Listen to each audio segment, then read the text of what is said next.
양안 관계 말씀드렸죠. 대만 해협의 두 나라, 두 지역의 관계를 얘기하는 거고 서로 국가를 인정하지 못하기 때문에 그랬다고 그러는데 이게 왜 복잡하냐 하면 몇 가지 이유가 있어요. 우선 공산당은 대만을 흡수해서 민족 통일을 하려는 생각을 가지고 있죠. 특히 시진핑이 지금 추구하고 있는 중국의 꿈, 중국몽의 완성은 대만을 통합하는 것이다라는 얘기를 서슴없이 하고 있잖아요. 그러니까 공산당 정부, 공산당은 대만을 흡수해서 위대한 중국, 그레이트 차이나를 만들려고 하는 겁니다. 그리고 민진당은 아까 말씀드렸다시피 대만의 독립 성향을 강조하면서 궁극적으로는 독립국가 건설을 포기하지 않으려는 생각을 가지고 있죠.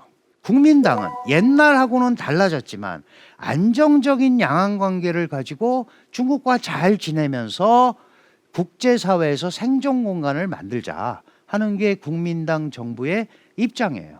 여기에는 미국 요인이 또 자리 잡고 있습니다. 양안 관계가 중국과 대만 딱 이 두 개의 관계라면 괜찮은데 미국은 대만과 단교하면서 중국과 수교를 하게 됐고 대만의 중요성을 알고 있기 때문에 단교하면서 1979년 4월에 대만 관계법이라는 법을 만들었어요. 아주 간단하게 말씀드리면 대만에 문제가 생기면 미국이 도와준다는 법이에요. 그러니까 말로는 이렇게 하고 그전에는 특별한 반응을 안 했는데 트럼프 대통령이 중국과 무역 갈등 이런 걸 시작하면서 대만을 본격적으로 지원하기 시작합니다. 그러고 나서 트럼프 시대가 끝나고 바이든 대통령이 됐는데 바이든 대통령은 한술 더 떠서 더 구조적으로 대만을 지원합니다. 그러니까 이 중국 대만 문제를 둘러싸고 미국 요인이 깊숙이 개입이 돼 있기 때문에 굉장히 복잡한 거예요. 다시 말씀드려서 사공이 많습니다. 사공이. 그러니까 대만과 중국은 대만은 중국과 경제 협력을 잘하면서 정치적으로도 좀 안정적으로 잘 지냈으면 좋겠는데 거기에는 미중 관계가 복잡하게 얽혀 있는 거예요. 그러니까 이게 대만이 결정할 수 있는 일이 아니죠. 자, 보시면 중국 본토에는 중국 공산당이 있고요. 대만에는 국민당과 민진당이 서로 정권을 교체하면서 대륙 정책을 하고 있는데 국민당하고 민진당하고 정책이 다르잖아요. 미국도 대만에 대해서 공화당과 민주당이 달라요. 지금은 원보이스를 내고 있지만 그래서 이 전략 구도가 이게 어떻게 바뀌느냐에 따라서 대만이 굉장히 고민스럽다. 근데 우리가 왜 이걸 가지고 이렇게 최근에 주의를 하게 되느냐. 이제 이거는 그 양안 위험 지수라는 거를 표현한 일종의 시뮬레이션 한 거예요.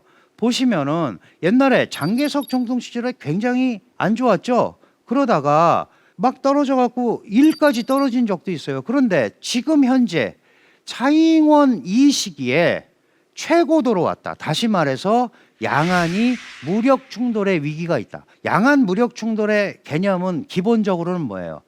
대만이 먼저 중국을 공격하기는 어렵죠. 그럴 할 상황도 아니고 결국 중국의 대만 침공이라든지 뭐 이런 훈련이라든지 이런 걸로 긴장이 높아질 가능성이 있는 거죠. 어쨌든 그런 게 대만의 독립 추구 정책, 그다음에 중국으로부터 벗어나야 된다는 탈중국 정책과 더불어서 지금 현재 양안 간의 소위 위험 지수가 굉장히 높다. 그리고 결정적으로 다양한 시기를 거쳤습니다. 대립도 하고 민간 차원 교류도 하고 뭔가 또 잘 지내보자라는 그런 서로 그 대화 기구도 만들어서 움직였었어요. 우리도 남북 적십자회담을 통해서 남북 교류를 했잖아요. 중국과 대만도 야 우리가 이거 이렇게 하면 안 되겠다 그래서 반관 반민 그러나 이제 당연히 정부의 입김이 많이 들어가 있는 그런 기구를 만들었습니다. 중국은 해협 양안 관계 협회라는 걸 만들었고 대만은 해협 양안 교류 기금회라는 걸 만들었어요. 그래서 중국에서 만든 건 해협회라고 하고 대만에서 만든 건 해기회라고 합니다. 이게 92년에 만나서 뭘 했냐 하면 하나의 중국에 동의했어요. 하나의 중국이라는 게 뭐예요? 지금 뭐 대만이든 중화인민공화국이든 중화민국이든 이게 중요한 게 아니고 우리가 어쨌든 하나의 중국에 동의하자. 국민당 시절이죠. 그런데 문제가 생겼어요. 천수이비엔이라는 민진당 대통령이 딱 총통이 되고 나서는 그거 나 모르는 일이야. 그건 국민당이 한 거야. 이렇게 된 거예요. 그래서 또 갈등을 맺는 겁니다. 결정적으로 시진핑이라는 중국의 지도자가 과거의 중국 지도자보다는 훨씬 더 강경책을 씁니다. 그래서 이 사람은 대만 독립에 반대한다. 이런 얘기만 하는 게 아니고 대만 통일을 빨리 해야겠다라는 작업을 시작한다. 대만 독립 반대보다 대만 독립을 스스로 나서서 촉진해야겠다. 여기에 대해서 차이잉원이라는 대만 총통은 그게 무슨 소리냐. 대만과 중국은 별개다. 우리는 우리 독자적으로 가겠다. 라고 얘기하기 때문에 문제가 생길 수밖에 없는 겁니다. 그래서 물론 이 차이잉원 총통은 임기가 4년이고 이제 시진핑은 또 시작했잖아요. 앞으로 또 5년 할 거니까 이제 대만 내부에서 어떤 총통이 오는지에 따라서 또 새롭게 바뀔 수 있습니다. 그래서 지금 현재 양안 관계는 시진핑과 차이잉원과 바이든 이 세 사람이 어떻게 만들어가느냐 여기에 따라서 문제가 됩니다. 자, 그럼 양안 관계에는 도대체 어떤 문제가 있어서 이렇게 싸울까? 이거를 이제 생각을 해봐야 되는데요. 대만이 제일 겁내는 거는 중국의 무력 사용입니다. 무력을 사용하면 궁극적으로 대만이 이기기 어렵잖아요. 물론 미국이 도와준다고 그러지만 진짜로 도와줄지도 미지수고. 그러니까 그걸 제일 두려워해요. 그러니까 차이잉원 같은 사람은 독립된 실체로 대우해달라는 거예요. 그러면 갈 수 있는데 왜 자꾸 우리를 통일하고 그렇게 군사적으로 압박하느냐. 그러나 중국 정치 지도자의 덕목으로서 마지막 남아있는 대만을 통일하는 게 지도자의 위상을 강화하고 위대한 중국을 건설하는 데 핵심이 되는 거기 때문에 시진핑으로서는 포기할 수가 없는 겁니다. 양안 간에는 4가지의 쟁점이 있습니다. 하나가 하나의 중국 원칙입니다. 중국은 하나다. 우리도 수교할 때 어떻게 했어요? 중화인민공화국이 중국의 유일 합법정부임을 승인했습니다. 그리고 대만이 중국의 영토라는 중국의 주장에 어떻게 했어요? 주장을 존중했습니다. 그러니까 중국은 다른 나라와 수교하면서 하나의 중국 원칙을 반드시 견지하라고 얘기합니다. 또 하나는 일국양제 원칙입니다. 한 국가 두 체제. 여러분들 일국양제 하면 어디 생각나세요?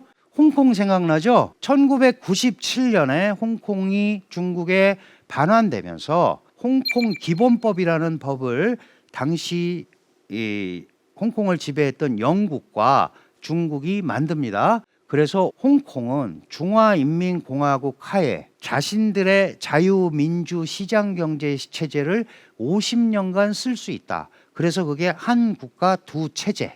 그게 바로 일국양제입니다. 그런데 여러분들 잘 아시다시피 2020년, 21년 이 기간 동안 사실 홍콩은 중국에 완전히 복속이 됐죠. 송환법, 보안법, 선거법 만들면서 홍콩의 이 자주적인 공간이 많이 사라졌습니다. 이걸 바라본 대만은 일국양제로 가면 중국에 먹히는 거죠. 그러니까 이걸 당연히 반대하는 겁니다. 첫째, 하나의 중국도 아닐 뿐더러 하나의 중국이 아니니까 일국양제도 반대하는 거죠. 그 다음에 무력 사용을 배제하지 않는다. 이게 제일 대만의 고민입니다. 이거는 대만이 독립하는 경우, 대만이 독립에 준하는 행위를 할 경우, 예를 들어서 헌법을 개정한다든가 국호를 바꾼다든가 이게 독립에 준하는 행위잖아요. 대만 문제에 외세가 개입하는 경우 이럴 때 무력을 쓰겠다 그런 거예요. 그리고 나중에는 무슨 얘기까지 했어요? 차일피일 통일협의를 무조건적으로 지연하는 경우에도 무력을 쓸 수 있다. 이렇게 지금까지 온 거예요. 그런데 여기에 가장 핵심적인 게 뭐냐? 미국, 중국, 대만의 삼각관계입니다. 여러분들 이게 5명의 지도자인데 덩샤오핑, 장저민, 후진타오 여기까지는 어쨌든 대만과의 평화 이걸 더 많이 강조했었어요. 그런데 시진핑은 이제 세게 나가겠다는 거예요. 그냥 놔두지 않겠다는 거예요. 무력 사용을 배제하지 않겠다라는 말을 시진핑이 2019년에 다시 꺼냅니다. 말을 안 들으면 무력을 쓸 수도 있다. 그러면서 무력 사용 조건을 조금 강화해요. 아까 말씀드린 4가지에다가 대만이 핵무기를 뭐 만들려고 한다거나 또는 대만 섬 내에 외국군이 온다거나 이건 당연히 미국을 견제하는 거죠. 예를 들어서 그 대사관 역할을 하는 미국 대만 협회라는 게 있어요. 그 건물을 신축하고 그걸 경비하려면 미국의 해병대나 이런 사람이 오잖아요. 뭐 7명이 오든 5명이 오든. 그래도 무력 공격을 할 수 있다. 더 중요한 건 뭐냐 하면 대만의 동란에 빠지는 경우에 우리가 무력 공격을 하겠다는 거예요. 그런데 어떤 경우가 동란인 경우인지는 밝히지 않았어요. 자의적으로 해석할 수 있죠. 민주진보당과 국민당이 어지러워져서 대만이 혼란해지고 막 이러면 그것도 야, 이 대만의 혼란에 빠지는 거야 하고 무력 사용할 수 있다는 거죠. 그래서 무력 사용 조건이 크게 늘어나는 거예요.